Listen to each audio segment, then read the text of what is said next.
नमस्कार दोस्तों, मैं आचार्य के.एस. शास्त्री वास्तु एवं ज्योतिषाचार्य सूर्या ज्योतिष में आपका स्वागत करता हूं।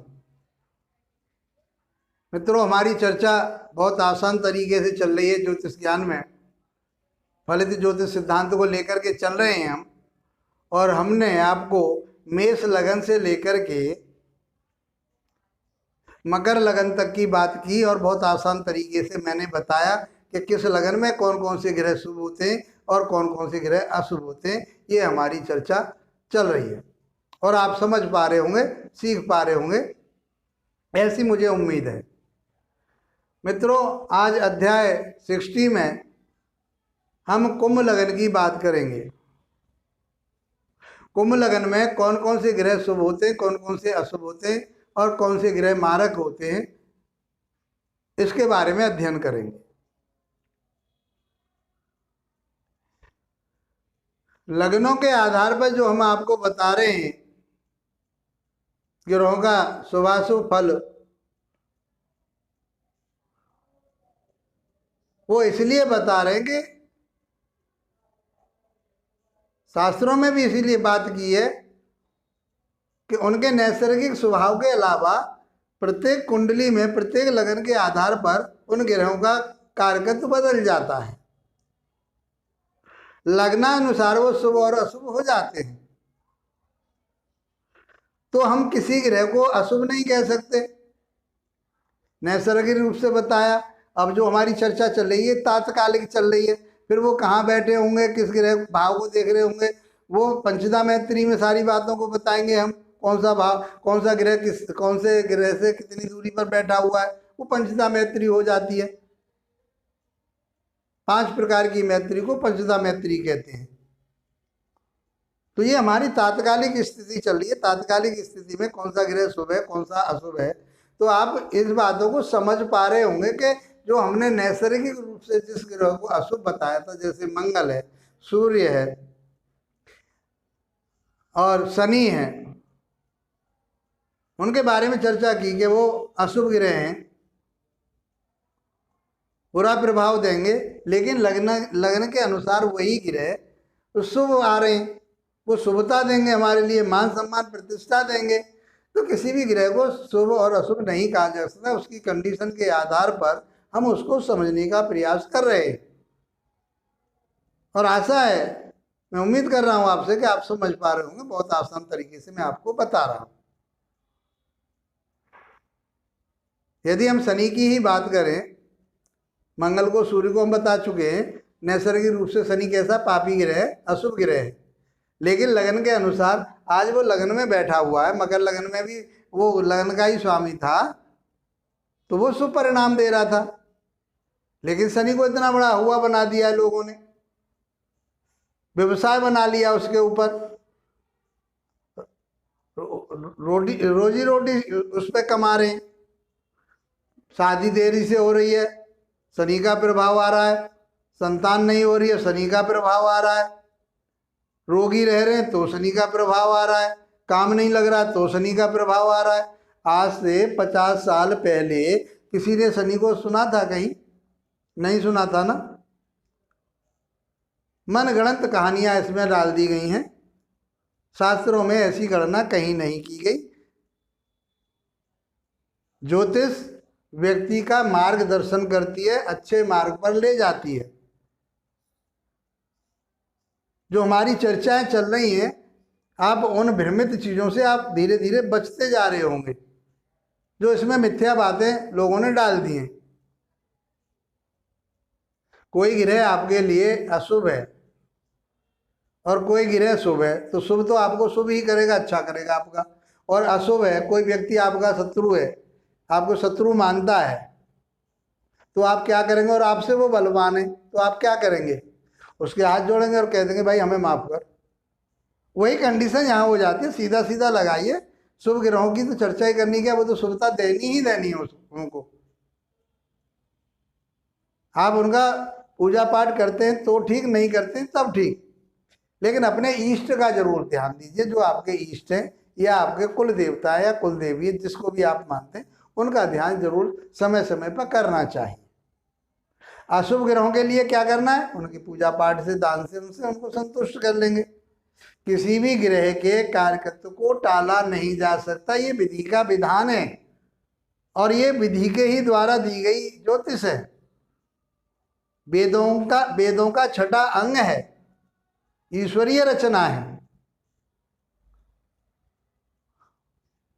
उसके बाद में 18 प्रवर्तक हुए इसके, तो उन्होंने अपनी अपनी गणना की है। हमारी जो गणना चल रही है, जो हमारी जो चर्चा चल रही है, हमारा जो अध्ययन चल रहा है, वो पारस्पर सिद्धांत पर चल रहा है। बहुत सादा तरीके से हम आपको बताना चाहते हैं, आप सीख पा रहे होंगे। तो आज ये बात दिमाग से निकालिए कि कोई ग्रह शुभ नहीं है और कोई ग्रह अशुभ नहीं है। वो अपने कारकत्व के आधार पर, लगन के आधार पर शुभ और अशुभ होते हैं और उनका हम उपचार कर सकते हैं, बहुत साधारण विधि से कर सकते हैं।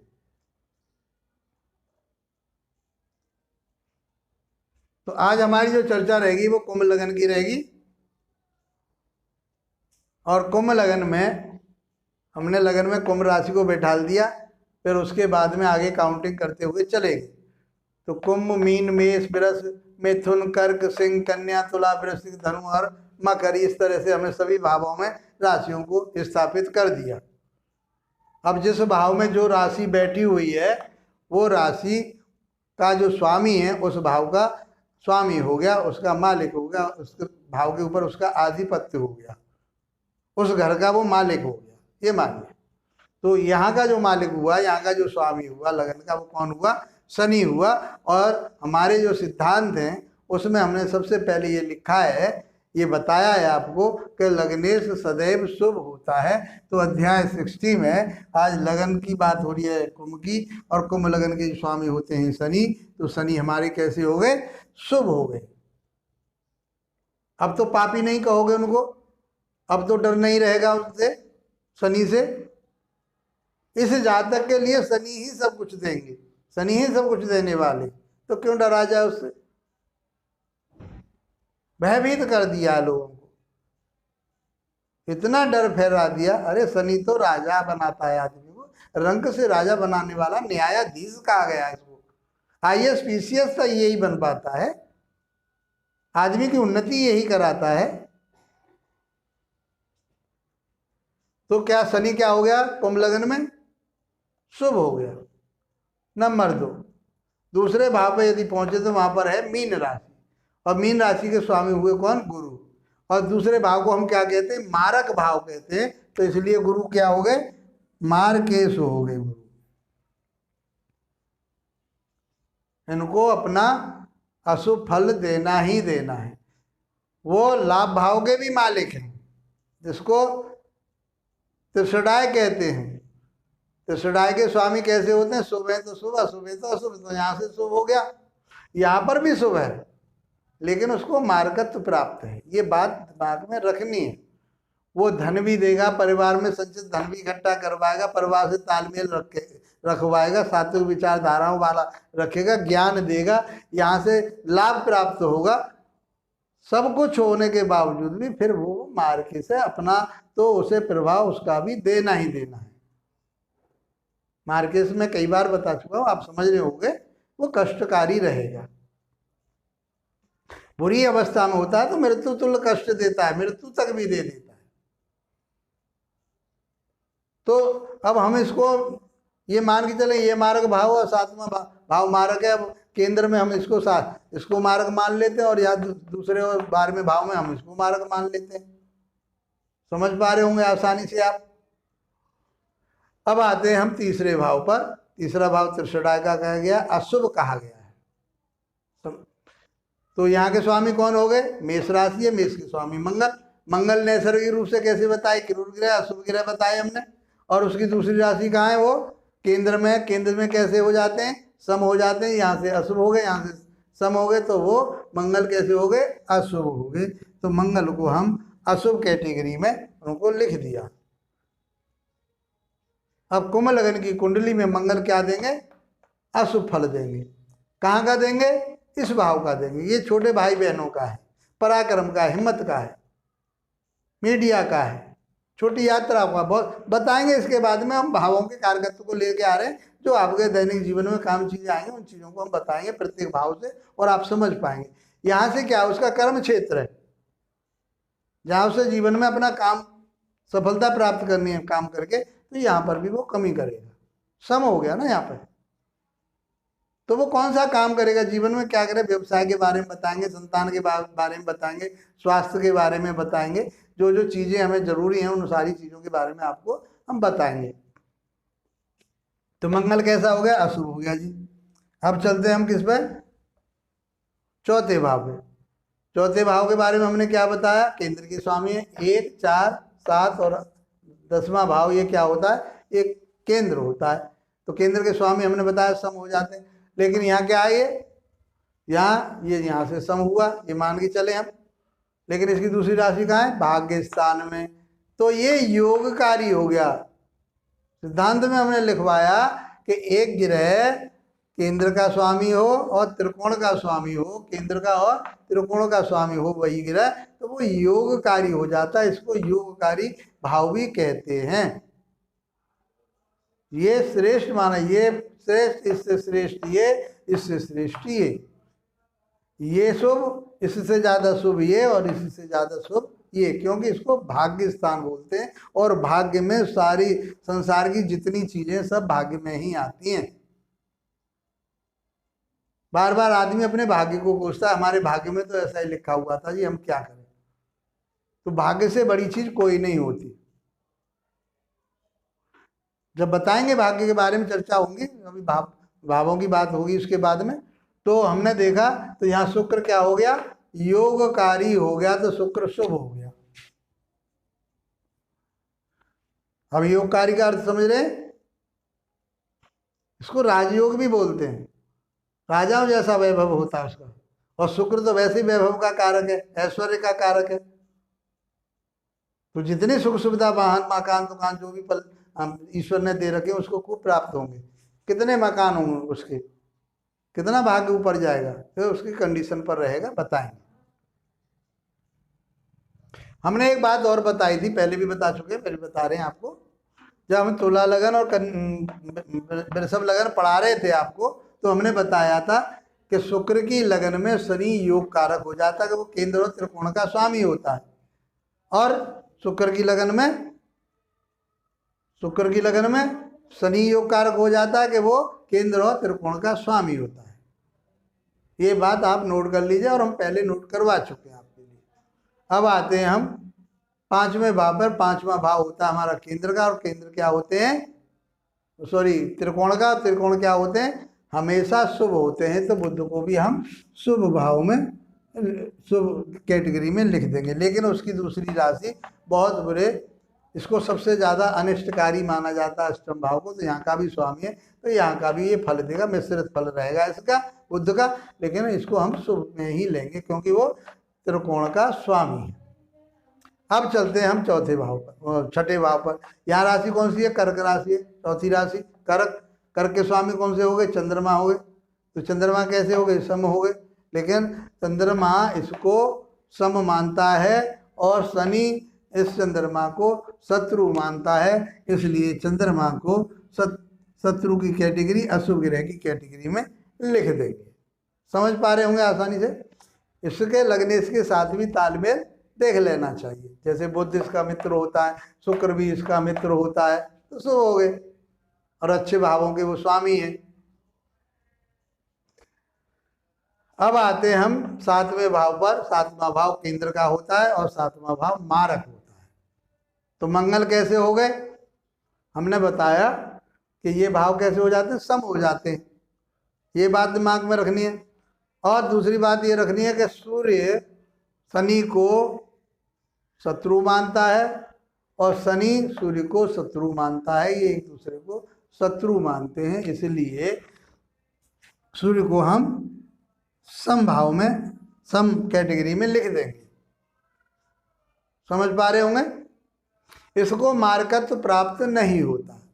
सूर्य को और चंद्रमा को मारक भाव का स्वामी होने पर मार्गेश होने का दोष नहीं लगता। ये शास्त्रों की चर्चा चल रही है, शास्त्रों में ऐसा ही कहा गया है। छठे भाव की बात, आठवें भाव की बात हो चुकी है। यहाँ पर कौन सी राशि है? यहाँ कन्या राशि है, स्वामी हो गए बुध, और बुध कौन है? त्रिकोण है के स्वामी है। त्रिकोण हमेशा शुभ होते हैं, लेकिन यहाँ का जो आठवें भाव का जो सबसे ज्यादा दुख स्थान माना जाता है, ये आयु और मृत्यु दोनों माने जाते हैं। यहाँ से आयु भी देखते हैं और मृत्यु, जब आयु है तो मृत्यु भी होनी है उसकी, तो इसको दुख स्थान मानते हैं। दूसरा दुख स्थान क्यों मानते हैं? क्योंकि ये भाग्य भाव का 12वां भाव होता है, इसलिए सबसे ज्यादा अनिष्टकारी इसको ही माना जाता है। भाग्य का 12वां भाव व्यय होता है, खर्चा होता है, तो भाग्य का जब व्यय हो गया तो ये 8वां भाव सबसे ज्यादा खतरनाक हो गया, सबसे ज्यादा अशुभ हो गया। जबकि प्रत्येक भाव से 12वां भाव उसका व्यय भाव कहा गया है। ये साधारण सी बात कही है। साधारण बात में क्या कहेंगे हम कि प्रत्येक भाव से, यहाँ से ये भाव कार्यमा हो गया, ये व्यय का हो गया, यहाँ से ये व्यय हो गया, यहाँ से ये व्यय हो गया, उल्टा यदि हम चले तो 12वां भाव जो आता है वो व्यय भाव कहा गया है। तो सबसे ज्यादा अशुभ 8वें भाव को माना गया है। क्यों माना गया? क्योंकि ये भाग्य का व्यय करता है, और भाग्य में संसार की सारी चीजें होती हैं। यहाँ की बात हो ही चुकी। शुक्र यामी योगकारी है इस कुंडली में, सबसे ज्यादा अच्छा फल देने वाले हैं। मंगल के बारे में चर्चा हो चुकी है हमारी, गुरु के बारे में चर्चा हो गई, और शनि के बारे में चर्चा होगी, क्योंकि वो लगने से समझ पाए होंगे बहुत आसान तरीके से। तो अब हम ये जाने कि कुंभ लगन की कुंडली में कौन कौन से ग्रह शुभ हुए। तो शनि शुभ हो गया, शुक्र शुभ हो गया, और बुध शुभ हो गया। ये आप समझ पाए होंगे, ये आप समझ पाए होंगे। अब इनके हम आसानी से रत्न पहना सकते हैं। रत्नों की बातें होती हैं, रत्नों की बातें कही गई हैं। तो इस जातक के लिए, कुंभ लगन के जातक के लिए आंख बंद करके आप फिर उसकी कंडीशन के आधार पर और आगे हम बताएंगे कि कहाँ पहना सकता है, नहीं पहना सकते, वो एक अलग बात होगी। लेकिन फिर भी ये मान के चलिए कि पॉजिटिव है, ये नेगेटिव नहीं है। यदि ग्रह की स्थिति के आधार पर कहीं नेगेटिव होगा तब भी वो इसका फल कैसा देगा वो हम बताएंगे उस विश्लेषण में। तो ये शुभ हो गए, शनि शुभ, शुक्र शुभ और बुध शुभ, इनके रत्न हम पहना सकते हैं। क्या मंगल के और चंद्र के और सूर्य के और गुरु के रत्न पहना सकते हैं? नहीं पहना सकते, जबकि ये यहाँ का लाभ भाव का भी मालिक है गुरु, और यहाँ धन भाव का भी मालिक है। लेकिन फिर भी इनका रत्न हम नहीं पहनाएंगे। इस कंडीशन में ये मार्केश है, ये अपना अशुभ प्रभाव जरूर देगा।